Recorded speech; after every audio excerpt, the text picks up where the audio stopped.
Hello there and welcome to another Bobeats synth review, or rather sequencer review, because today we're checking out the new Cre8Audio Programm Performance Sequencer.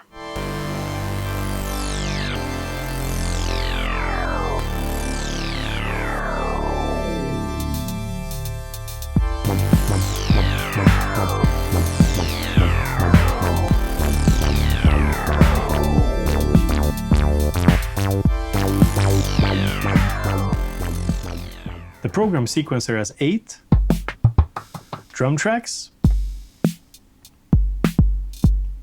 that can sequence both over MIDI and gate out. And it also has 4 melodic tracks that can be used to play monophonic sounds, arpeggiate, and also play chords.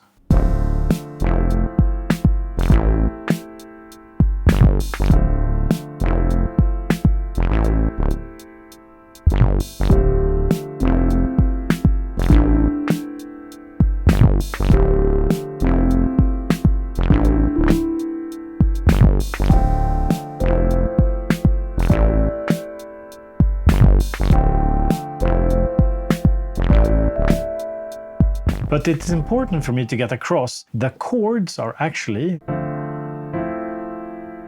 static, so you can change the root note, you can change the type of chord, you can also change the chord voicing, but you can't freely record your own chords into the sequencer.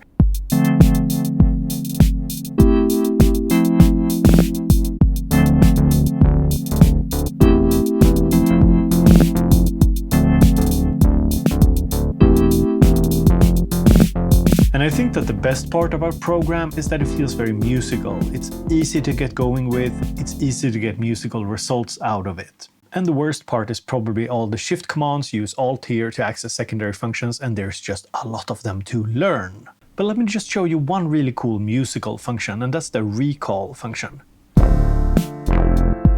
So we have a little beat here, and I want to play something on top of it and just have some fun with it.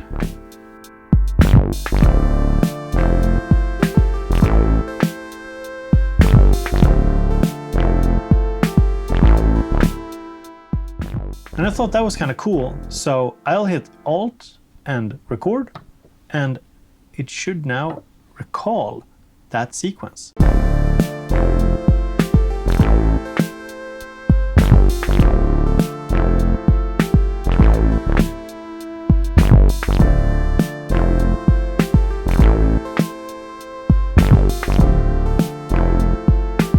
So there it is. And the recall function is just one of many quite musical features. Another thing worth mentioning is that the quantization is actually pretty nice. I feel like I'm easily getting the results that I'm looking for when I'm playing something live. It's slightly unquantized, it's not perfectly on the grid, and then I use quantize to just nudge things into place. And yeah, I just get musical results out of it.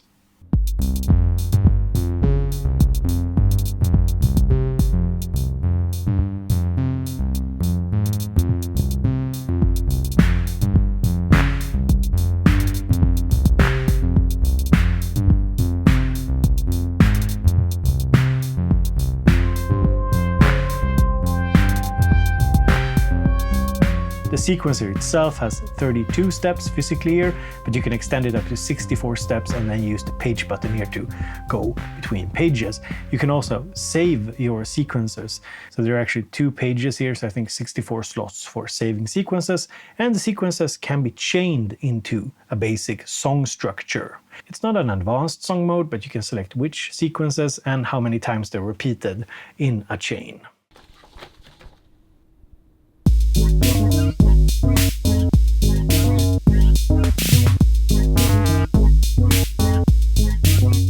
So I want to say a few words about the price of the program. I think it will be somewhere around like $350 US, which makes it a pretty affordable sequencer, and it puts it somewhere between the Beatstep Pro and the Keystep Pro in terms of price.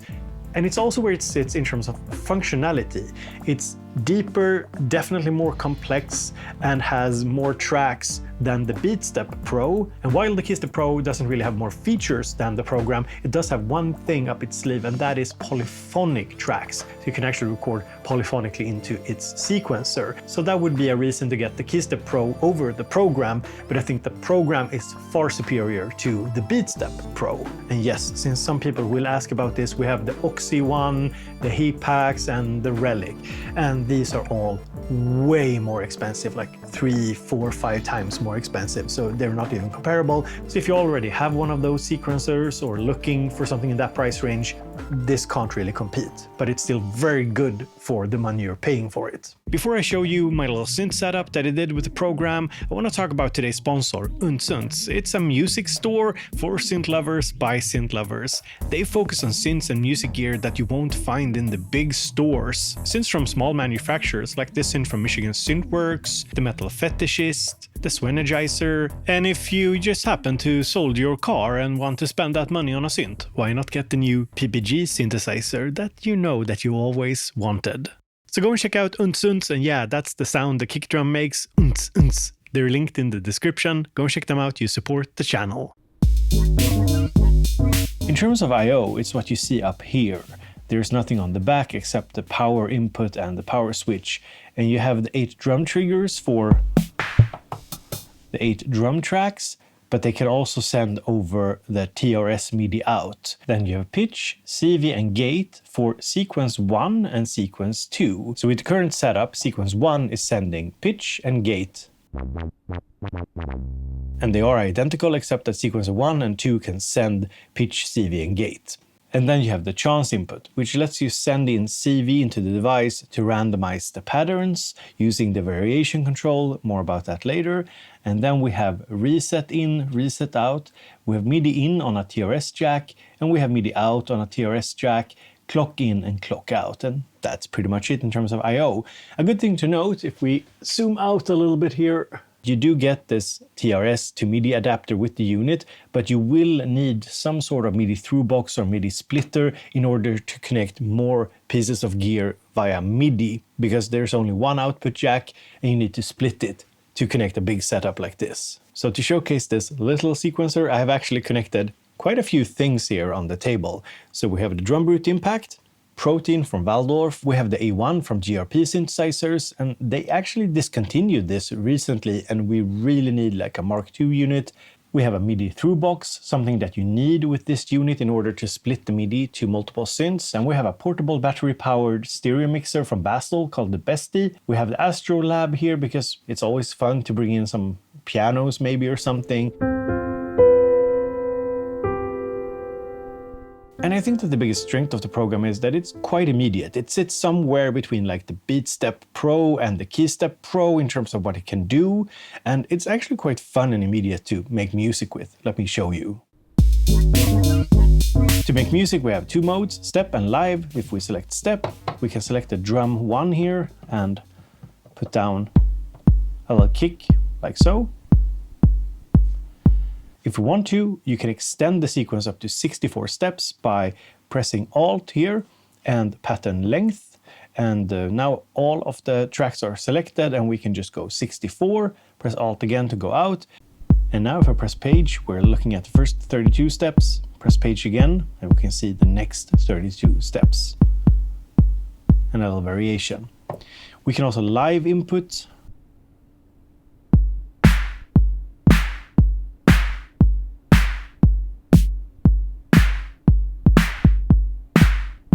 And you can hear that I played pretty sloppily. I mean, I'm not great at finger drumming, but I did play this sloppily to show you something. So we can press Alt here, quantize, and then just select drum 2 and 3 and turn up the value here. And now let's have a little look here. You can see we have percentage-based quantization. So this is a percentage symbol over here, and here's the values of 56, 57, 59. And sometimes the numbers can be a little hard to differentiate, but I found that the more I use it, the easier it is. Let's add in some toms. Here we have a cymbal, so let's just put down a few, and some closed hi-hats. Maybe an open hi-hat.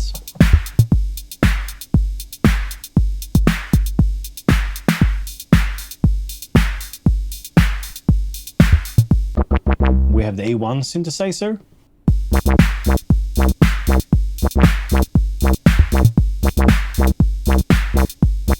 Got a little groove going. And on the second sequencer, we have the Waldorf protein. Let's add in that.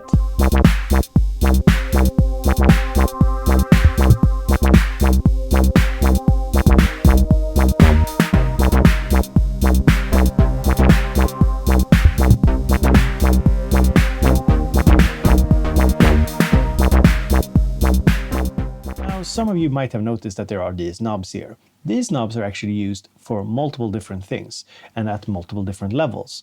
So you use them at track level, but we also have step level controls. So when we are in step edit here, we can actually use this knob here. You can see here that we are actually scrolling through the sequence. So let's say we want to add some ratcheting to a few of the steps. We would simply, in step edit, select a step like so, or you can press the step and then you can add ratcheting. See here how we got a little bit of ratcheting there?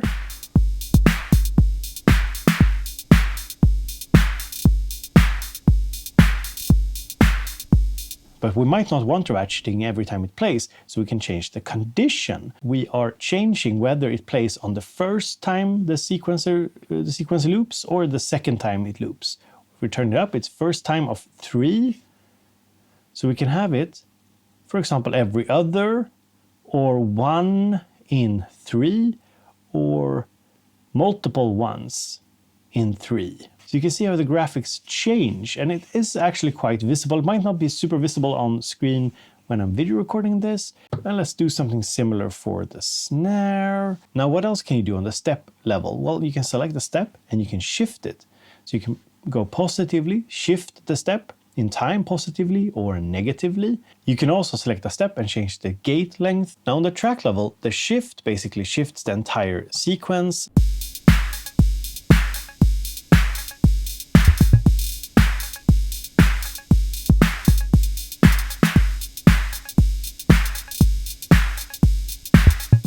You can change the condition. So this basically changed the entire sequence playback.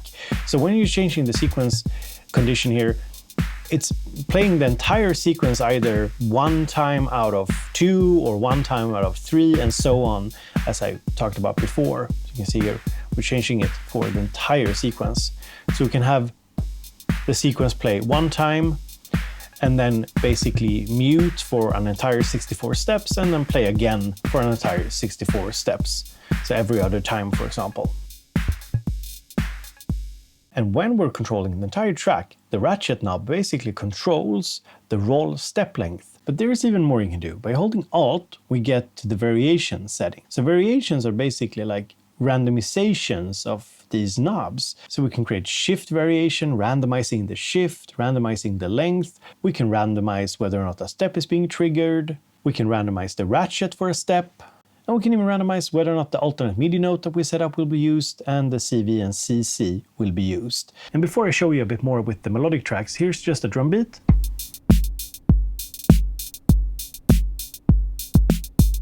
It's 32 steps. But it feels kind of varied. And that is because I have added variation per step, so a percentage chance that something happens on some steps.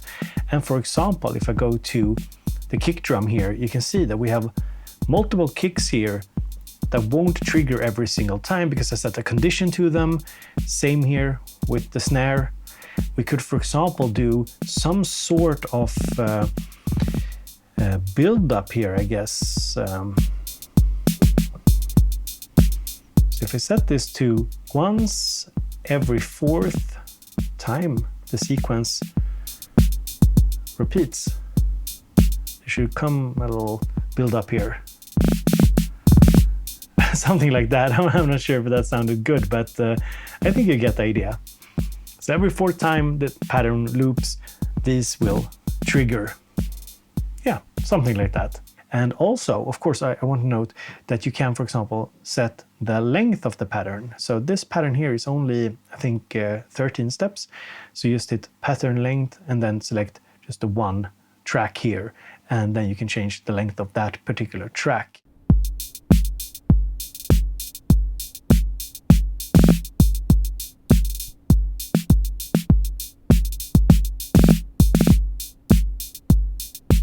So like I said earlier, we have 4 sequencers for melodies, bass lines, and whatnot. You can do chords, but not record truly polyphonic into the sequencer. The monophonic sequencer is the default one. It's straightforward. Just play notes live or step sequence them.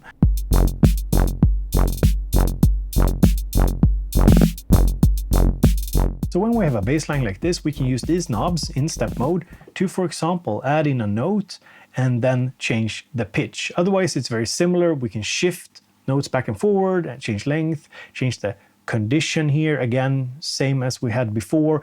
We can do ratcheting, but we can also pitch the sequence up, or pitch rather the note up. You can also pitch the entire sequence up by using the channel or track control.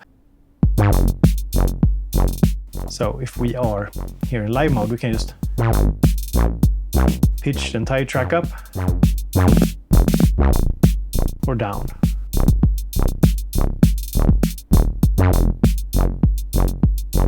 I will say that I find it a little hard to see sometimes. Like the C is pretty easy to see. I think this is C0, D. So it can be a little hard sometimes to see which note it's actually supposed to be. There's also one knob that is a little bit special, and that's the CV and CC knob.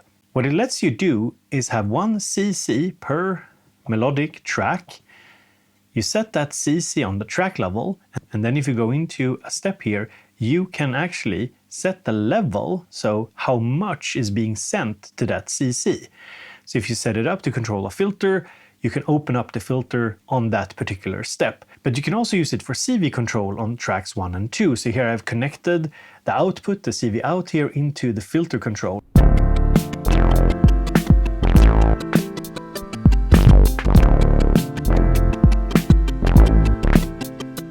So if you listen closely, you hear that the bass, the filter of the bass is opening up and closing a little bit randomly.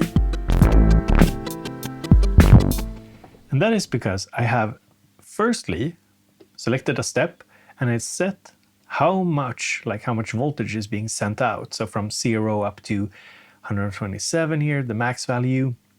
I've set that per step. But then I've also used the Alt function here. So if you remember, if we press Alt, we add variation, so a randomization. So per step here, I've set a percentage. So there's a chance that it will close or open the filter a little bit more per step. So next up, let's see if we can add a chord. So you hold down the track, select the chord mode, and now the grid here is basically playing back different chords.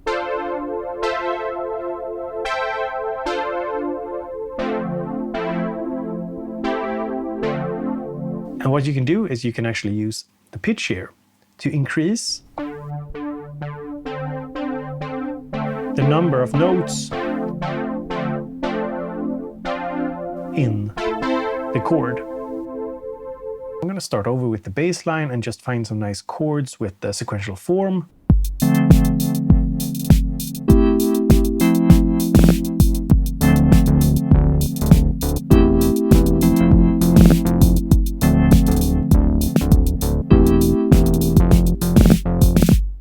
To the control over the chord tracks, I think the most important thing to keep in mind is that we are changing the number of notes in the chord using pitch. So that's for the entire track.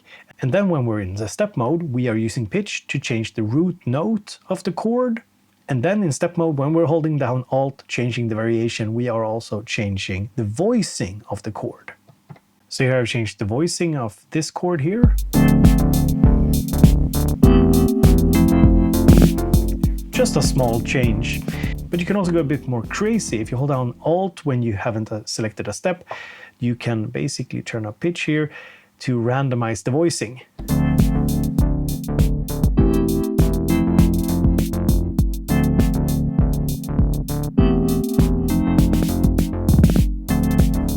It doesn't sound terrible.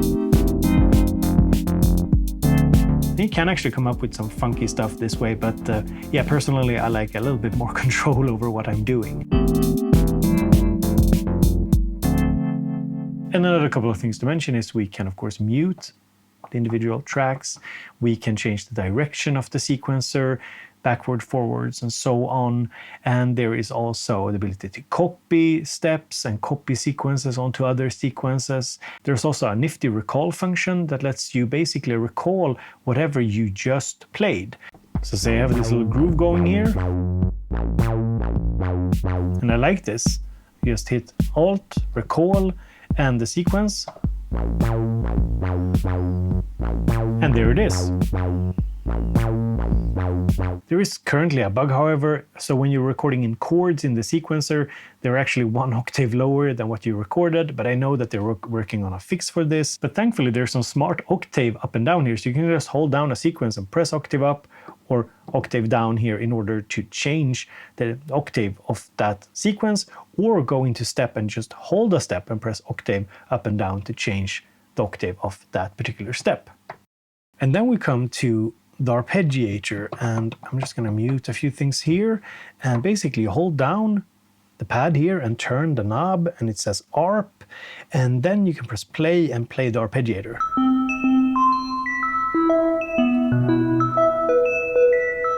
And these notes can be recorded into the sequencer.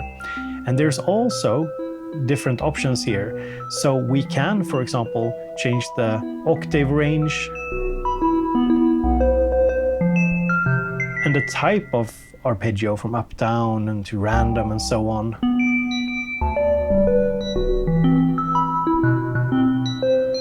And also change the speed.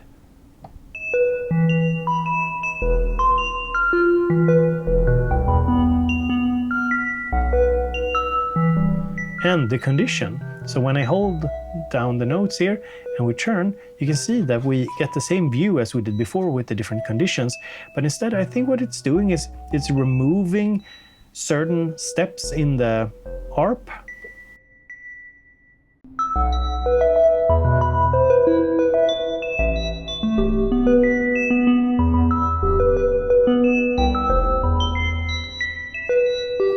And all of this can be recorded into the sequencer. And just like for the other tracks, there are these variations that can be applied, randomizations basically. So by holding down Alt here, we get the variation for the entire track, for the entire ARP, but you can also add variations per step that are similar to what's in the mono tracks. So we can add a bit of pitch variation and also a bit of shift variation to the ARP, and we can add a variation to condition, basically a chance that it's jumping over a step in the sequence. And this can result in some pretty unique ARPs.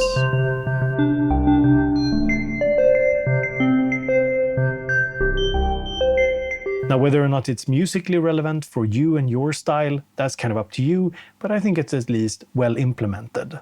And then the last mode that we have here is basically a chord mode combined with an arpeggiator. And the controls are similar. We can change the type of ARP, we can change the octave range.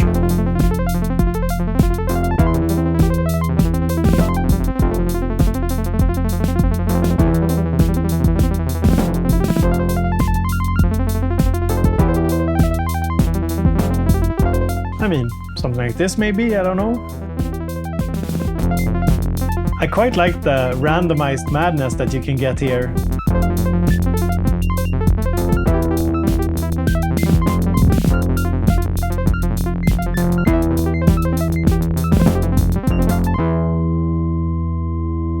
Oh, and I actually managed to crash the sequencer. So I'm gonna send that over to Cre8Audio. I know that the firmware that I'm working with is not final, but yeah. Okay, so I want to end the video with some thoughts about the program. And I'm sorry if it looks a little messy behind me. I am super busy getting ready for Superbooth, and I hope I'll see some of you at Superbooth. We're gonna do a meetup as usual, and I'll link some information about that or put some info about that in the description of the video or in a pinned comment. First up, what I think is good about it, I think it's a very musical sequencer. I found that it was easy to get going with and get good musical results out of it. Another positive thing is how complex it is. It might look small and simple, and it is easy to get going with, but it does have a lot of cool functionality. And some things that I didn't mention are, for example, the fact that you can transpose sequences, there is groove generation, there is the ability to generate sequences on it. So there's just a lot of things going on here, and I haven't mastered every aspect of it. It is much deeper than you might think. And to me personally, it's a little bit like having a more physical electron sequencer, not as deep, but also not reliant on all of those menus. And it's quite quick and easy to make a very varied groove. So overall, for the money, I think it's a really good sequencer. However, there are some negatives and some things to improve. Firstly, I worked on a firmware that wasn't final. There were some hiccups. I had one crash. There were also some things which just didn't really work as intended. And I talked to Cre8Audio about this. I forwarded a lot of feedback to them, and they seem to be on top of things and fixing things. One negative is that there's a lot of shift commands, like I showed you throughout the video. A lot of the functions are hidden behind like the Alt plus a button combo, and it's just a lot of things to keep in mind and learn. The lack of a screen is sometimes cool and sometimes a little frustrating. For example, when you're changing the pitch of individual steps, a screen would have been easier to read. That's just kind of the nature of it. And another negative is that you can't sequence polyphonically, only static chords.